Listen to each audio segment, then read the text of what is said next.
All right, this is the last video. You made it. Congratulations. In this video, we want to give you just a heads up. These are some of the things that veteran small group leaders know that they wish they knew when they first started. So the first one is simply this: awkward silence is your friend. Embrace it. If your group isn't speaking up or anything and you constantly fill in the gaps, well, that's why they're not speaking up. You haven't given them a chance. Some people process longer than other people. So my favorite thing to do is to ask a question and not say anything and let it just hang there.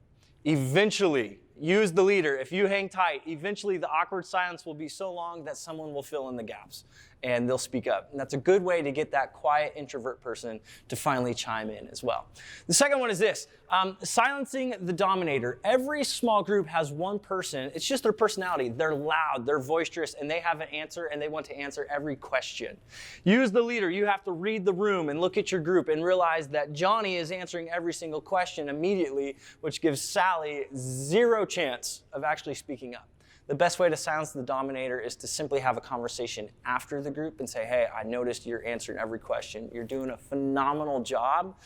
But when you are the first one to answer every single time and you're strong about it, it gives Sally, well, it doesn't give her any opportunity at all.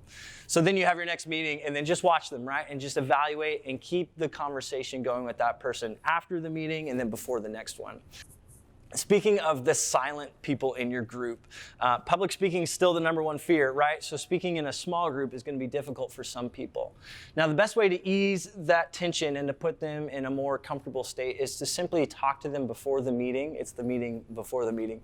And let them know, hey, I really want your insight on question number 3. That's the beautiful part of having homework and having everything be sermon-based, is the quiet, the more shy the person is, you can use that as a tool to help them speak up. This is rare, but it does happen in small groups. Every once in a while, you'll get someone with a very strong personality who is not leading the group, and they end up hijacking the group because they're so opinionated and they come off so strong. And again, as a leader, your job is to set the tone for the group. And you simply pull them aside afterwards, let them know what they did, and say, hey, next time I want you to sit back and relax a little bit more, and then evaluate as the group goes on. In very, very rare instances, and I hope this doesn't happen to you, you may need to ask that person to leave your group and no longer be a part of it. Why? Because they're making it awkward for everybody else, because they keep hijacking the group and moving it in a different direction. So I hope that doesn't happen to you, but I wanted to give you a warning. It happens every once in a while. The last thing is this, and this is by far one of the best things. It's a 10-week sessions. It's a long, long haul. So the key to this, to not getting burnt out or anything, is to throw a party night. This is simply a night where everybody hangs out. It's a social. Throw out the questions. You can go bowling. You can whatever it is you want to do. People in the backyard with a fire pit. Have some food. Hang out and relax. It gives you a time to talk with other people and to see them in different environments and social contexts. It's your group. You're the leader. You set the tone.